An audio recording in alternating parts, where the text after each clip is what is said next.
আমি এত কিছু বুঝি না। আমার বাড়িতে থাকতে গেলে খাইতে গেলে টাকা লাগবে। টাকা শোনা, আমি তোমার চাকরি করে খাওয়ামো, তারপর তুমি আমার এই বাসার থেকে যাইতে কথা আমার বললো না। এইসব খারাপ কাজ আমি করতে পারবো না। তাও আমি আমার স্বামীর বাড়ি থেকে আমি চাকরি করে যা। উনি কি সেই মহিলা? হ্যাঁ, এটা আমার ভাবি। এই ভাবিকে আমি বিক্রি করব। পড়াশোনা করেন নাই? হ্যাঁ, আচ্ছা, দলিল যার জায়গা তার, আপনি জানেন না এটা? ও তাই না? আপনি আবার মানুষের মুখের কথায় বিশ্বস্ত না, দলিলে বিশ্বস্ত। হ্যাঁ, আমার বাড়িতে এই বাড়ি সম্পত্তি আছে, আমার বাড়ি সবকিছু, আমার সবকিছুতে ওই আমার নামই তো লেখা থাকবে। বেরোন, যা বেরোন। বুঝলাম না, কে বের হবে? আপনি বারবার আমার গায়ে হাত দিতেছেন কেন? আপনাকে না এই 10 লক্ষ টাকাও দিতাম না। দিছি কেন জানেন? মানবতার খাতিলে।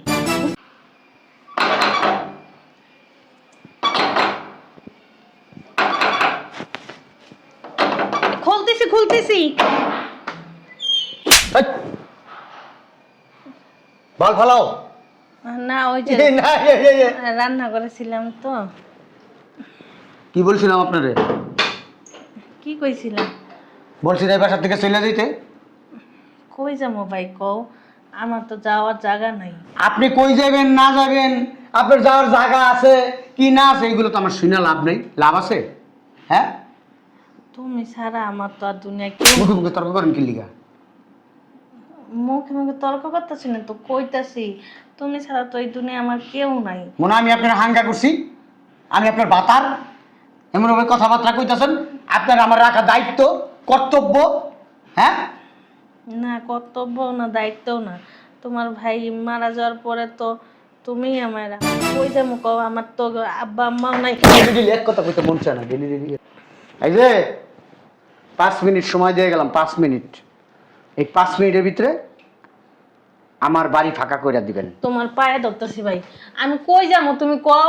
আমার যাওয়ার জায়গা নাই। আপনি আমার পাটা ছাড়েন। আমি না রাস্তাঘাটে। এই মহিলা, আমার ভাই বিয়া করছে, আমার ভাইয়ের লোক আপনি সংসার করছেন, আমার ভাই মইরা গেছে, আপনি এবার যেখানে খুশি সেইখানে যাবেন। কই যাবো? আমার তো আপনি যাওয়ার- কই যাবেন আমি কি সেটা বইলা দিমু? যাওয়ার জায়গা নাই। তুমি খালি প্রত্যেক দিনই এক কথা কও। আমি যদি যাওয়ার জায়গা থাকতো আমি কি তোমার এনে পড়ে থাকতাম? মরতে পারেন না? এটাই কথা, মরতে বাসের পারি নিচে না। যায় মরেন, ট্রাকের নিচে যায় মরেন, বড় বড় লরির নিচে। আর এইটাও না পারলে একবারে লাস্ট একটা কয়েকবার ঠান্ডা হয়ে যাবেন গা। ট্রেনে গো, ট্রেনের সামনে আপনি জাপ দিবেন, খাতার খাপ। কিল্লি কেমন মুখো? এত সুন্দর দুনিয়া থেকে কেউ কি মরতে চায়? আচ্ছা, যদি না মরেন তাহলে যে শরীরটা বেচ্চা খান গা। কি কইতাছো রে? কি কইতাছি? কি কইতাছি? একটা ফাড়াটা কিন্তু গলায় হলাম।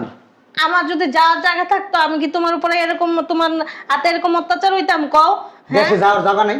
হ্যাঁ, কত জায়গা রাস্তাঘাটে বলে দেশে যাওয়ার জায়গা নাই। তোমার শরীরটা তো এত সুন্দর, এই শরীরটা তো বেচ্চা খাইতে পারো, বাঁচতে পারো। এটা কি কইতাছো? আমি কি কিন্তু কইতাছি? কি কইতাছি? তোরা খাওয়াইবো কেনা? এই বেটি, তোরা খাওয়াইবো কেনা? কি কইতাছি তুই? বলো তো, তুই বাইরে যাবি কে বাসার থেকে? তোর আমি 5 মিনিট সময় দিয়ে গেলাম, 5 মিনিট। 5 মিনিটের ভিতরে আমার বাসা ফাঁকা করবি। কই যাবো আমি? আমার যাওয়ার কি কোনো জায়গা আছে? একটা জায়গা আছে কমলাপুর স্টেশনে, আর একটা পথ আছে মৃত্যু। আমি চাই না মরার জন্য। আল্লাহ যেদিন মৃত্যু লেখা আছে সেদিন তো আল্লাহ নিজেই লয়ে যাইব। কই যাবো? কি লেগে তুমি আমার এই পথের ভিতরে হালায় থয়ে গেলা? এরকম একটা সময়ের ভিতরে সাইডে থয়ে গেলা। হ্যাঁ, একটা ঠিকানা করে থয়ে যাইতা, কেউ করলা না, কিছুই করলা না। তুমি আমারে ফালায় থয়ে কি সুন্দর জায়গায় ঘুমাইতেছো। আমি কই যাবো, কি করবো? আমার দেওর 1 নাম্বার হলো নিশাখোর, আর তো লোভের কোনো কথাই নেই, অতিরিক্ত আর লোভ। কি তুমি আমার কোন পরীক্ষার ভিতর হালাত হয়ে গেলা? কি করবো? কেমনে থাকবো, কেমনে চলবো? আমার দেওরের অত্যাচার থেকে আমি কিভাবে আল্লাহ, তুমি আমার একটা বুদ্ধি দাও না, যেন আমি তোমার আল্লাহ বিল্লাহ করে আমার জীবনটা পার করতে পারি, সুখে শান্তিতে একটু থাকতে পারি। নাহলে তো আমার মনন ছাড়া কোনো উপায় নেই। আমার দেওয়ালে যে অত্যাচার করে আমার উপরে, কেমনে যে বাঁচি আল্লাহই জানে।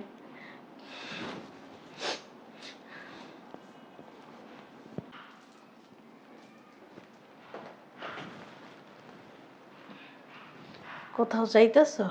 আপনারা বলছে আমার বাসা থেকে বের হয়ে যেতে, আপনি এখন কি করেন? কই যাবো আমি? আপনি এখন কি করেন এই বাসায়? আমার সাথে কি লেগে এরকম করো তুমি? শুনেন, আপনারা আমি সুন্দর করে বলতেছি আজকে অনেক দিন ধরে যে আপনি আমার বাসা থেকে বের হয়ে যান, বের হয়ে যান, বের হয়ে যান। আমাকে খারাপ হইতে বাধ্য করেন না। আল্লাহ দোহাই লাগে ভাই, পায়ে ধরবেন না। তুমি আমার শোনো না ভাই, তুমি ছাড়া আমার কেউ নাই, তুমি আমার যাইতে করো না, আমার যাওয়ার জায়গা নাই। আমি তো তোমার বাসায় সব কাজ করে রাখি। তোমার যদি একটা কাজের লোক লাগতো, হ্যাঁ বেতন দেওয়া লাগতো না, হ্যাঁ খাওয়া লাগতো না, ওই কাজের হিসাবে আমি তোমার বাসায় থাকি না, সমস্ত কাজ করে দেই। তোমার ঘর ঝাড়ু দেই, ঘর মুছি, রান্না বান্না করি, তোমার কাপড় চোপড় ধুয়ে দেই, তোমার সব সেবাই তো করি ভাই। তুমি আল্লাহর দোহাই লাগে তুমি আমার বের করো না, বের করো না। আমার যাওয়ার কোনো জায়গা নাই ভাই, বুঝছো? যাওয়ার জায়গা থাকলে সত্যিই আমি যাইতাম গা। তোমার ভাই যদি আমার একটা ঠিকানা করে ধুয়ে দিত, ধুয়ে যাইতো, তাহলে তো আমি হ্যানেই থাকতাম। আমি কি তোমার কাছে আইতাম? শুনেন, এক কাজ করি, কি কাজ করবা? আপনি ওই বাসায় থাকতে পারবেন, ভালো খাইতে পারবেন, পড়তে পারবেন, আর আমিও শান্তিতে থাকুন, আমারও কিছু ইনকাম হইব। শুনেন, আজকে থেকে এসব পুরান টুরান কাপড় পরবেন না, নতুন শাড়ি পরবেন, লিপস্টিক দিবেন, মেকআপ করবেন, হাতে চুড়ি লাগাইবেন, কে? চুলে তেল দিবেন, সুন্দর করে গুছায় গেছে একটা টিপ দিবেন, ঠিক আছে? একটু সেক্সি সেক্সি ভাবলে থাকবেন। রাস্তাতে বেড়ান, বেড়াই না, রুমে দিয়ে দেবো, আপনি বেড়া করে মনোরঞ্জন করবেন, আনন্দ দিবেন, খুশি করবেন, আপনিও মজা পেলেন, বেড়ার মজা করা, আমিও টাকা কামাইলাম। তুই আমার গায়ে হাত দিস, তোর কত বড় সাহস আমার গায়ে হাত দিস তুই? হ্যাঁ, কি কইতাছো তুমি এগুলি? আমি কি কইতেছি তুই আমি বুঝছ না? তোমার বড় ভাবি, তোর ভাবির মা রে বাপ, কিসের ভাবি? আমার দরকার টাকা টাকা টাকা টাকা। তোমার ভাই থাকতে তোমার টাকা দিত না? হ্যাঁ, তখন কি আমি তোমার কাছে পড়ে থাকতাম? এই বাড়ি আমার ভাইয়ের যত জায়গা সম্পত্তি সব আমার, আমার নামে সবকিছু, বিড়ি তোর নামে কিছু নেই। এটাই তো বোকামি কথা তোমার ভাই। আমার নামে যদি কিছু করে দেওয়া যেত, তাহলে তো আজকে তোমার পায়ের কাছে আমি পড়ে থাকতাম না। আমি এত কিছু বুঝি না, আমার বাড়িতে থাকতে গেলে খাইতে গেলে টাকা লাগবে, টাকা। শোনা, আমি তোমার চাকরি করে খাওয়ামো, তারপর তুমি আমার এই বাসার থেকে যাইতে বললো না। আর এসব খারাপ কথা আমার বললো না, এইসব খারাপ কাজ আমি করতে পারবো না। তাও আমি আমার স্বামীর বাড়ি থেকে আমি যাবো না।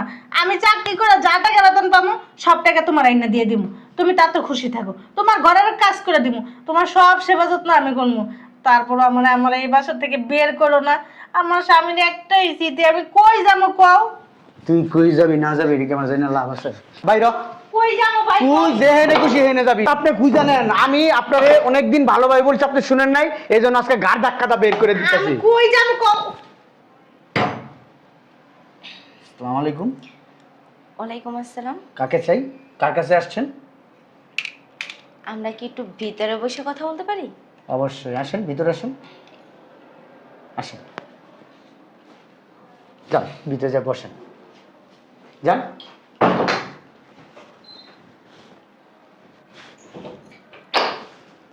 যদি একটু শব্দ করস না, একবার মাইরা ফেলাম, চুপ করে দাঁড়ায় থাকবি। বসেন প্লিজ। ধন্যবাদ। বলেন কোন বিষয়? আমি শুনলাম আপনি নাকি আপনার ভাবিকে বিক্রি করবেন। অবশ্যই, হ্যাঁ, কিন্তু আপনি জানেন কোত্থেকে আমার ভাবিকে আমি আসলে ভাইয়া হয়েছে কি, আমি আপনার এক পরিচিতর কাছ থেকে শুনছি যে আপনি নাকি আপনার ভাবিকে বিক্রি করবেন। উনি কি সেই মহিলা? হ্যাঁ, এটা আমার ভাবি, এই ভাবিকে আমি বিক্রি করব। ও, আসসালামু আলাইকুম। আসলে হয়েছে কি, ওই বিক্রি করব কি জন্য, ওই আপনারা হয়তো বা খারাপ মনে করতে পারেন, আমি তো পুরা বাড়িতে একা থাকি, আমার ভাই মারা গেছে, এখন ভাবি এখানে থাকে, বিভিন্ন মানুষ বিভিন্ন কথা বলে, আমাকে নিয়ে ভাবিকে নিয়ে অনেক কথা বলে, এই জন্য চিন্তা করছি ভাবিকে বিক্রি করে দেওয়াই ভালো। ভাবির আবার এই দুনিয়াতে কেউ নাই, ভাবিকে কোথায় রাখবো, তাই আমি চিন্তা করছি একটা ভালো মানুষের কাছে বিক্রি করলে ভাবিও ভালো থাকবে, আমিও ভালো থাকবো, নিশ্চিন্ত থাকবো। মাঝে মধ্যে আমি ভাবিকে যে দেখে আসলাম, আবার ভাবি আমাদের এখানে আসলো মাঝে মধ্যে, এই আর কি না ভাবি? হ্যাঁ, ভাবি কিন্তু আপনি খুব ভালো, খুব ভালো, আমি অনেক আদর করি, নিজের সন্তানের চেয়ে তো বেশি। আচ্ছা আচ্ছা, রিল্যাক্স। তা কত টাকায় বিক্রি করবেন? 15 লাখ টাকা, 15 লাখ টাকা। আচ্ছা, 15 লাখ টাকা লাগবে না, আপনি না না 12 লাখও না, আপনি 10 লাখ টাকা দিলে আমি আমার ভাবিকে বিক্রি করে দিব। এর কমে আমি 1 টাকাও, আপনি কম বলতে পারবেন না, আমি 15 লাখ থেকে 10 লাখে আসছি, আর 1 টাকাও আমি কম বিক্রি করতে পারবো না। ওকে ফাইন, আপনার কথাই থাকবে। জি। তাহলে ওনাকে আমি নিয়ে যাই। অবশ্যই অবশ্যই, নিয়ে যান নিয়ে যান নিয়ে যান। আচ্ছা, আপনি এখানে আসেন। এই ভাবি, আপনার ব্যাগপত্র নিয়ে আসেন, যান, নিয়ে একবারে চলে যান। উনি খুব ভালো, ওনার কথাবার্তা শুনে মনে হইতেছে খুব ভালো মানুষ। যাক ভাবি, অন্তত ভালো একটা মানুষের সাথে আপনারা দিতে পারছি। আপনি কোনোদিন হলো আমার কথা মনে করবেন, আপনার এই আপনি- ছোট ভাই, কপাল গুনে একটা দেবর পাইছেন। হ্যাঁ আপনার এই ছোট ভাই দেবর, দেবর তো না ছোট ভাই, এই ছোট ভাই আপনারে ভালো একটা জায়গায় আপনার ভবিষ্যৎ করে দিল। আচ্ছা তবে আপনি যান, আপনার কাপড় চোপড় নিয়ে আসেন, আমরা বের হব। যান ভাবি, যান যান যান যান ভাবি, ভাবি অনেক ভালো আমার ভাবি, যান ভাবি। আমার ভাবি বলতে না, এই আমার ভাবি অনেক ভালো। আচ্ছা আমি একটা জিনিস বুঝলাম না, আপনি আমার ভাবিরে কিনা কি করবেন? আপনি তো ছেলে মানুষ না, ছেলে মানুষ হইলে না বুঝতাম আমার ভাবিরে নিয়ে ওই বিয়ে শাদী করব, ভাবির লাইফটা সেটেল হয়ে যাইব।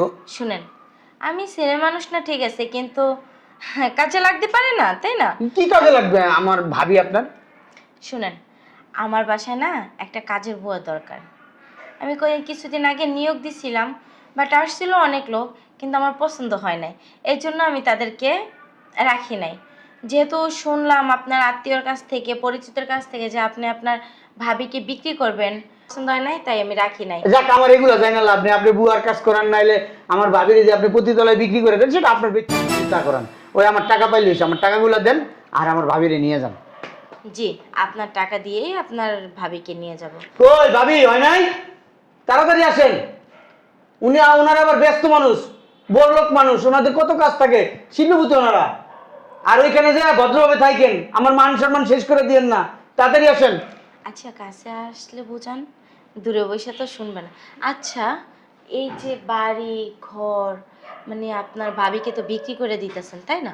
এই বাড়ি ঘর এগুলো কি আপনার ভাবি একটু পাবে না? আর কিসের পাবে? এগুলো আমার। আপনার কি ভাইস্তা বাস্তি নাই? আমার ভাষা বাস্তি নাই। আর এই দেশের আইনে তো আছে, ভাই মারা গেলে সম্পত্তি ভাবি ভাবে, এই দেশের আইনে আছে। আপনার যদি ভাই মারা যায় আর যদি ভাইয়ের সন্তান না থাকে, তাহলে ওই সম্পত্তির মালিক তার ভাবি? ভাইরা হয়। ভাবি হইতো যদি আমার ভাই লিখে দিয়ে যেত, তাহলে আমার ভাই লিখে দিয়ে জানি, তার মানে আমি আমার ভাইয়ের একমাত্র ছোট ভাই, এই সম্পত্তির সব কিছুর মালিক আমি। আমার ভাইয়ের আরো জায়গা আছে, ব্যবসা আছে, গাড়ি আছে, সব কিছুর মালিক আমি। তাহলে ওখান থেকে কিছু দিলেই তো আপনার ভাবিকে পারেন। শোনেন, কি দিব না দিব এটা আমার ব্যক্তিগত ব্যাপার। এখন আপনি কি আমার ভাবিকে এখান থেকে নিয়ে যাবেন টাকাটা জি, জি, দিয়ে? আপনার ভাবিকে আমি অবশ্যই নিয়ে যাব। তাহলে এটা আমার টাকাটা দেন আগে। ওয়েট, মিশ্রিতা, ভিতরে আসুন। সরি, ভুলে গেছিলাম। আপনার ড্রেস কোডটা পরে নেন। না, এখন লাগবে না, তুমি তোমার হাতে রাখো, আর গাড়িতে যা বসো, আমি আসতেছি। আচ্ছা ঠিক আছে। এক্সকিউজ মি, আপনার টাকাটা বুঝে পাইছেন? এক্সকিউজ মি, আপনি টাকাটা ঘুইনা নেন, ঠিক মতো আছে কিনা। ওই আপনি কি উকিল? আমি উকিল না, জজ না, ব্যারিস্টার না, পুলিশ না, চোর না, ডাকাত, সেটা তো আপনার জানা দরকার নেই। আপনি আপনার ভাবিকে বিক্রি করছেন, আমি আপনার কাছ থেকে 10 লাখ টাকা দিয়ে কিনছি, তার চেয়ে বেশি কিছু না। হ্যাঁ ঠিক আছে, অবশ্য আমার সত্যি আপনি ভাবিরে কিনছেন? আপনার হাতে টাকা পাওয়ার পরও আপনার মনে হয় যে আমি তাকে কিনে নিই নাই? 2 3 4 5 6 7 8 9 10, সত্যি তো এখানে 10 লাখ টাকা। ঠিক আছে, মেঘনা সেতি বৃষ্টি, কত সুন্দর। হ্যাঁ, ভাবিরে বিক্রি করে দিলাম, টাকাও আসলো, আপদ বিদায় হইল, বাড়ি গাড়ি সব আমার রয়ে গেল। হ্যালো, আপনি কি টাকাগুলো বুঝে পাইছেন? জি জি জি ম্যাডাম, আমি টাকা বুঝে পাইছি। আর এই আপনি আপনার জিনিস বুঝে পাইছেন, এই ভাবিরে বিক্রি করলাম আপনার কাছে। তাহলে এবার ভাবি, তাহলে দোয়া রইল, ভালো থাকবেন। ওই মাঝে মধ্যে ঠিকানা দিয়ে যান, আমি দেখতে যাব। আর আপনার সব দরকার নেই এখানে, ঠিক আছে? তাহলে আপনারা যান, ঠিক আছে যান, আমি টাকা বুঝে পাইছি, যান। বের হন। সরি, বলছি বাসা থেকে বের হন। বুঝলাম না আপনার কথাটা ঠিক। বুঝেন নাই? না, আমি আপনাকে বলতেছি, আপনার কাছ থেকে ওনাকে 10 লক্ষ টাকা দিয়ে কিনে নিছি না, তাহলে তো আপনাদের ঋণ শোধবো, তাই না? আপনি এখন এই বাসা থেকে বের হন। আমার বাড়ি থেকে আমি বের হয়ে যাবো, এই ব্যাপারটা কিরকম অদ্ভুত না? হাস্যকর, হ্যাঁ, প্রচুর প্রচুর প্রচুর অনেক হাস্যকর। হাস্যকর, তাই না? হ্যাঁ, হ্যাঁ, অনেক হাস্যকর, তাই না? বুঝলাম না, গায়ে হাত দেন কেন? আপনি আমার ভাবিকে নিয়ে বাসা থেকে বেরোন। কি বের হবে? আপনি বের হবেন। এই বাসা থেকে আপনি এই মুহূর্তে বের হয়ে যাবেন। আমি বের হব ইয়েস আমার বাড়ি থেকে? ইয়েস, আপনার মাথা ঠিক আছে? অবশ্যই মাথা ঠিক আছে। হ্যাঁ, আপনি কি সত্যি সত্যি উকিল নাকি ফ্রড, বাটপার, চিটার? হ্যাঁ, আপনি কি পড়াশোনা করেন নাই? হ্যাঁ? আচ্ছা, দলিল যার জায়গা তার, আপনি জানেন না এটা? ও তাই না? আপনি আবার মানুষের মুখের কথায় বিশ্বাস তো না, দলিলে বিশ্বাস। হ্যাঁ, আমার বাড়িতে, এই বাড়ি আমার, আমার যত সম্পত্তি আছে আমার বাড়ি সবকিছু আমার, সবকিছুতে ওই আমার নামই তো লেখা থাকবে। বেরোন, যান বেরোন। বুঝলাম না কে বের হবে? আপনি বারবার আমার গায়ে হাত দিতেছেন কেন? আপনাকে না এই 10 লক্ষ টাকাও দিতাম না। দিছি কেন জানেন? মানবতার খাতিলে, বুঝতে পারছেন? কারণ আপনাকে আজকে বের করে দিলে কালকে আপনার পথের ফকির, কাঙ্গাল। কারণ কি করে খাবেন? একটা কিছু কইরা তো খেতে হবে, তাই না? আর টাকা 10 লাখ দেওয়ার কোনো মানে আমার অনুমতি ছিল না, বাট তাও আপনাকে দিছি। ওই যে আজকে বের করে দিলে কালকে আপনি পথের ফকির, কি করে খাবেন? তাই মানবতা দেখাইছি আপনার প্রতি। এবার আপনি এই 10 লক্ষ টাকা দিয়া যা খুশি তাই করে যায় খান, কোনো আপত্তি নেই। ম্যাডাম, আপনি এখানে আসেন। বুঝলাম না। আপনি সুন্দর আমার ভাবিরে বাড়ির ভিতরে ঢুকাইতেছেন, আমারে আপনি 10 লক্ষ টাকা দেওয়ার অনুমতি ছিল না, আপনি আমারে দিলেন। আপনি কে? কোত্থেকে আইছেন আপনি? আমি কে? হ্যাঁ, আমার বাড়িতে ঢুইকা আমার সাথে মুখে মুখে তর্ক করতেছেন, পটপট করতেছেন। শুনেন, আমি কিন্তু উকিল ফুকিল ডরাই না। আমি আমার এই যে আপনাদের মতন উকিল, আমি আমার এই যে কায়াঙ্গুল আছে না, স্টুপিড, বিয়াদব। আইন কি জিনিস জানোস? আইনের বিষয়ে তোর কোনো ধারণা আছে? হ্যাঁ, তুই আইনকে কি বললি? এই আইন কি? এই বেটি গায়ে হাত দিবি না। এক আবার কথা বলবি? আইন হচ্ছে টাকা। চুপ! টাকার কাছে সব কিছু একদম একটা। চুপ! তোদের মতো কিছু নিকৃষ্ট মানুষের কাছে আইন টাকা হইতে পারে। তোদের মতো মাতা লম্পট চরিত্রহীনের কাছে আইন টাকা হইতে পারে, কিন্তু যেখানে আইন সততা দেখায় না সেখানে সততাই দেখায়। তোদের মতো হিরঞ্চি গাঞ্জুটি ধরাই না আমাদের কাজ, আর তোদের গোয়েন্দা করাই একমাত্র আমাদের ধর্ম। আর এই জন্যই না ওই উকিলের পোশাক এই শরীরে জড়াইছি, বুঝতে পারস নাই? আমি কিন্তু হ্যাঁ? থানায় মামলা করব। সুশিক্ষায় শিক্ষিত হইছি, ল পাস করছি। তোদের মতো হিরুনসি গাঞ্জটি বাবা খরগ ছাড়ানোর জন্য না, ধৈরা ধৈরা 14 শিকের ভিতরে ভরার জন্য। তুই কি ভাবছস? হ্যাঁ, তোর ভাইয়ের সাথে আজকে দইরা আমার সম্পর্ক না। তোর ভাই অনেক আগে আমার কাছে গেছে, দীর্ঘ আরো 3 বছর আগে যায়া তোর ভাবির নামে সবকিছু হুইল করে দিয়ে আসছে। হ্যাঁ? আমি এটা বিশ্বাস করি না। আমি এটা বিশ্বাস করি না। আমার ভাই এই কাজ কখনো করতে পারে না। হ্যাঁ? কেন করবে না? আমার ভাই সম্পত্তি অবশ্যই মানে করবে। আমার এই সম্পত্তি। একদম মুখে মুখে তর্ক না, মুখে মুখে তর্ক না। আপনার ভাই যায় না সবকিছু তার নামে হুইল কইরা দিছে। কেন দিছে জানেন? কারণ আপনি একজন নেশাখোর, গাঞ্জটি। আপনার ভাই না আপনাকে কখনো বিশ্বাস করে নাই। আপনি শুধু টাকার জন্য আপনার ভাই ভাবিকে বিশ্বাস করছেন, এইগুলো করছেন। আপনার ভাই মরার পরে আপনার ভাই ঠিকই বুঝছে যে আমি যেহেতু অসুস্থ, আমি তো আজকে বাদে কালকে মইরে যেতে পারি। আপনার ভাই এই জন্য বুদ্ধি খাটায়া সবকিছু আপনার কইরা দিয়ে গেছে। আমারে ঠকাইছস বেডি তুই। কে এত ঠকাইছে? তুই জানতি না? এই তুই যে জানতি না রে? আমার ভাই তোর নামে সম্পত্তি দিয়ে গেছে, তুই জানতি না? আমি জানতাম না। হ্যাঁ, তুই জানতি, তুই সব এই যে- জানতি। তুই আমার কষ্ট নাই তুই আমারে। এই আপনি আমার গায়ে হাত দিবেন না। একটা নারীর গায়ে হাত দেওয়া যে কত বড় অপরাধ, কত বড় অন্যায়, সেই কথা কি আপনি জানেন? আপনার বিরুদ্ধে যদি উনি চায় না নারী নির্যাতন মামলা দিতে পারে, আর নারী নির্যাতন মামলা যে কত খারাপ একটা মামলা সেটা কিন্তু আপনি জানেন না এখন পর্যন্ত। নেশায় ডুবে থাকেন তো সারাদিন, এই জন্য বুঝেন না নারী নির্যাতন মামলা যে কত বড় ভয়ানক একটা মামলা। আর সেই মামলা যদি একবার আপনি ফাইসা যান না, আপনার বেরো আমার বাসা থেকে। কোথায় বের হবে?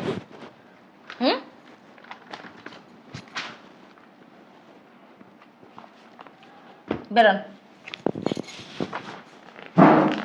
কোর্টের নোটিশ আছে, আপনি এই বাসা থেকে যদি না বের হন আমি নিচে পুলিশ নিয়ে আসছি। আমার সাথে প্রতারণা করতেছেন আপনারা। আপনারা আমারে ঠকাইতেছেন। আরে ঠকাইছস তো তুই তোর ভাইরে, ঠকাইছস। তোর জায়গা জমি যা ছিল তুই সব বিক্রি করে জুয়া খেলছস, আর এখন ভাই যতটুকু আছে ততটুকু তুই নিঃস্ব করে দিতে চাস। এই মহিলা কই যাইব? কই যাইব? আমি জানি না কই যাইবো। কই যাইব জানোস না তুই?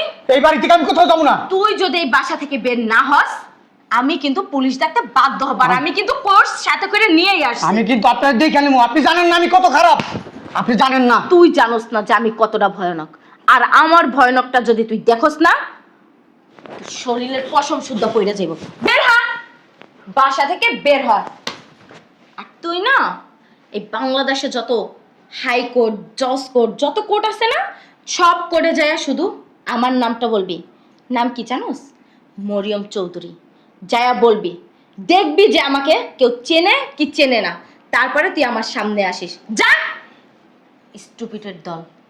তোর এই হাত না, হাত ভাঙ্গা একদম মার প্যানে ঢুকাই দেবো। বের হ। উকিলাপা, আপনি এটা কি করলেন? আপনি আমার দেওরের বাসা থেকে বের করে দিলেন। ও না অনেক খারাপ।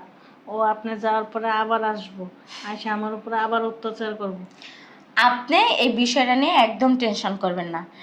কারণ আমি এতটাও বোকা না যে ওকে আমি এখন বের করে দিছি, ও যে নেক্সট টাইমে এখানে আইসা হামলা করবে না, সেরকম যে ও ছেলেও না, সেটা আমি খুব ভালো করে জানি। এই জন্য আমি আপনার বাড়ির চারপাশে পুলিশের পাহারা রেখে গেছি। এত কিছু করছি শুধু মানবিক খাতিলে। আর দ্বিতীয়ত, আমি শুনছি যতটুকু যে আপনার হাজবেন্ড নাকি আমার হাজবেন্ডের অনেক ক্লোজ একটা বন্ধু। এই জন্য হ্যাঁ, আমি একজন আইনের মানুষ, আর আইনের মানুষরা কখনো অন্যায়কে প্রশ্রয় দেয় না। বুঝতে পারছেন? আপনি নিশ্চিন্তায় এখানে থাকেন, আপনার গায়ে একটা ফুলের টোক্কা পর্যন্ত পড়বে না। আমি আমার নাম্বারটা আপনাকে দিয়ে যাচ্ছি। আপনার যদি কোনো অসুবিধা হয়, আপনি আমাকে একটা নক করবেন, আমি সাথে সাথে হাজির হয়ে যাব। আর এই হলো আপনার বাড়ির আর যত জায়গা জমি আছে, দোকান, ব্যাংক ব্যালেন্স যত আছে, সব তার দলিল এখানে আছে, বিট ফাইলের ভিতরেও আছে। আপনি এগুলো সযত্নে আপনার কাছে রেখে দিবেন। আর কোনো সমস্যা হইলে আমি তো আছি, আমাকে একবার নক করবেন। আমার আবার অফিসে যাইতে হবে, আমি তাহলে আসি। হ্যাঁ, এক কাপ চা খেয়ে যান। না না ধন্যবাদ, এখন চা খাওয়ার সময় নয়, আমার অ্যাসিস্ট্যান্ট বসে রয়েছে, আমার অফিসে যাইতে হবে। আসি তাহলে, আসসালামু আলাইকুম। দুনিয়ার ভিতরে এখনো ভালো মানুষ আছে। আল্লাহর কাছে নামাজ পড়ে মন থেকে দোয়া করছিলাম যে আল্লাহ তুমি আমার একটা ব্যবস্থা করে দাও। আল্লাহ সত্যি সত্যি আমার মনে আশাটা পূর্ণ করছে। আল্লাহ একটা দরজা বন্ধ করলে কি হয়েছে, হাজার দরজা খুলে দেয়। উনি তো মহান।